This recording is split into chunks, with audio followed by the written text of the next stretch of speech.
Saat ini kita menghadapi lonjakan kasus harian COVID, utamanya varian Omikron.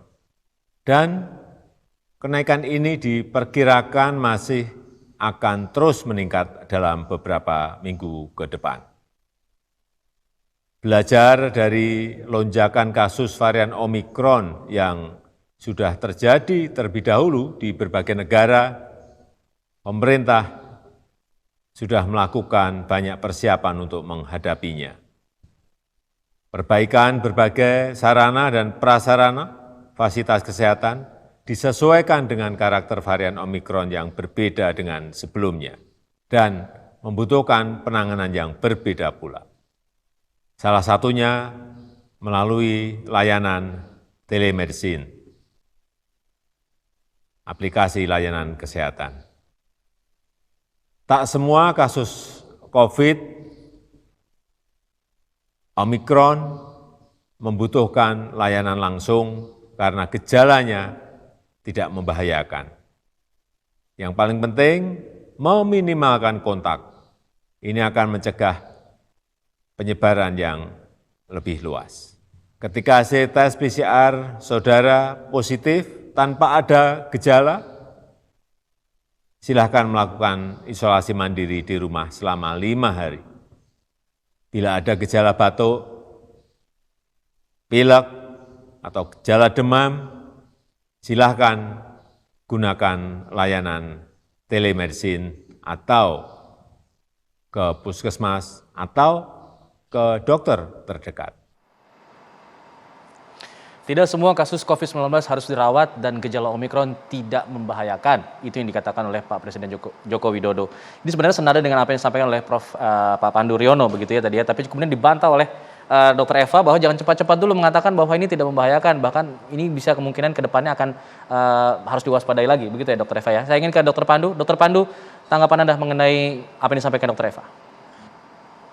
Iya, betul bahwa kasus meningkat. Pada awal bulan Januari itu memang sebagian didominasi oleh pelaku perjalanan negeri. Dan sekarang penularan lokal sudah cukup tinggi, ya bukan hanya di Jakarta, tapi juga sudah dilaporkan dari berbagai wilayah di Indonesia. Walaupun yang tertinggi tetap di 3 provinsi, yaitu Jakarta, Jawa Barat, dan Banten, ya kan daerah sekitarnya ini, aglomerasi lah istilah Jabodetabek. Dan dari hasil pengamatan, baru saja saya ikut rapat dengan Pak Menteri, itu menganalisis hunian rumah sakit.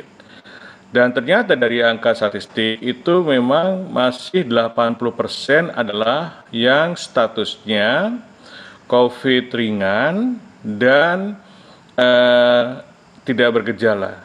Yang hanya sebagian kecil, sekitar 20%, itu yang bergejala sedang, yang paling banyak. Kemudian sedikit yang lebih kecil lagi ada yang berat.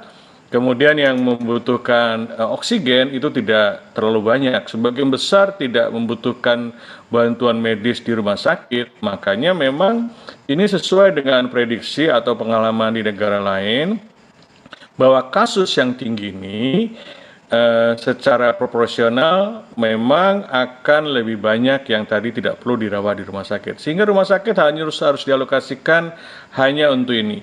Nah, kenapa kok bisa terjadi banyak yang dirawat? Ya karena orang yang mampu, orang yang mampu ya bisa keluar negeri dan juga bisa membayar rumah sakit walaupun tidak diganti gitu.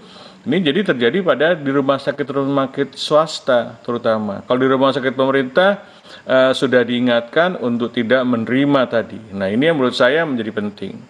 Dan dari kita melihat dari mereka yang bergejala berat atau yang sampai meninggal, itu 60% lebih adalah yang belum divaksinasi. Jadi vaksinasi itu mampu mencegah untuk tidak kena COVID berat atau sampai wafat. Dan ini menjadi penting karena walaupun dari hasil survei 86,6% penduduk Indonesia sudah mempunyai imunitas, tapi 14% penduduk Indonesia itu masih naif imunnya, artinya dia akan menjadi korban. Dan betul bahwa yang akan mengalami kesulitan menjadi dampak infeksi ini yang berat itu adalah orang yang mempunyai komorbiditas yang tidak terkendali. Yang tertinggi adalah hipertensi yang tidak terkendali, kemudian diabetes mellitus, dan penyakit-penyakit lain yang tadi tergantung daripada kondisi kesehatannya. Jadi kita harus memang bukan berarti mengabaikan, kita harus serius bahwa masih banyak penduduk yang mungkin berisiko untuk mengalami COVID berat. Walaupun secara statistik angkanya itu persentasenya kecil, tapi kalau dilihat dari jumlah mungkin saja akan tinggi. Nah, ini yang kita harus khawatirkan. Jadi dengan demikian maka Kementerian Kesehatan harus sudah lebih aktif lagi untuk tidak hanya meningkatkan pelayanan vaksinasi termasuk booster, ya kan, dan kemudian juga akan melakukan mendorong supaya orang melakukan isoman dengan dukungan tentunya telemedicine dan pengobatan itu harus benar-benar bisa berjalan. Baik. Sehingga masyarakat yang tadinya dianjurkan untuk khawatir sekali ingin dirawat di rumah sakit, ternyata dirawat di rumah pun dari beberapa pengalaman ternyata mendapat pelayanan yang cukup baik. Nah, ini menurut saya itu harus yang dinarasikan tuh seperti itu setiap hari, bahwa isoman itu ternyata menyenangkan dan bukan berarti tidak akan diawasi. Jadi pelayanan kesehatan baik puskesmas atau rumah sakit yang bisa membantu penduduk yang mau isoman itu harus diberikan insentif juga. Baik. Ya, dan kemudian yang paling penting lagi adalah narasinya adalah tadi kita mengajak masyarakat secara terus-menerus supaya menjaga prokes, karena vaksinasi hanya bisa mencegah untuk tidak kena COVID berat. Infeksi hanya bisa dicegah dengan prokes, yaitu pakai masker tadi. Nah, ini yang menurut saya kedua cara ini yang harusnya jangan lelah-lelahnya untuk didengungkan. Memang masyarakat sudah bosan, tetapi kita nggak boleh bosan. Karena kita ingin menghargai setiap nyawa. Baik, Pak Abraham, menanggapi hal ini, pemerintah dihimbau untuk terus menarasikan prokes, vaksinasi diperkuat lagi.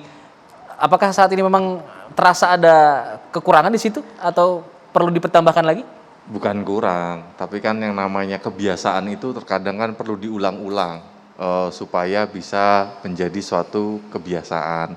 Makanya Bapak Presiden itu nggak pernah lelah-lelah mengingatkan kepada masyarakat yang namanya masker, mencuci tangan, serta menjaga jarak. Karena sebenarnya solusinya itu nggak sulit-sulit. Sebenarnya solusinya itu adalah pertama kedisiplinan dari kita. Yang kedua adalah gotong royong.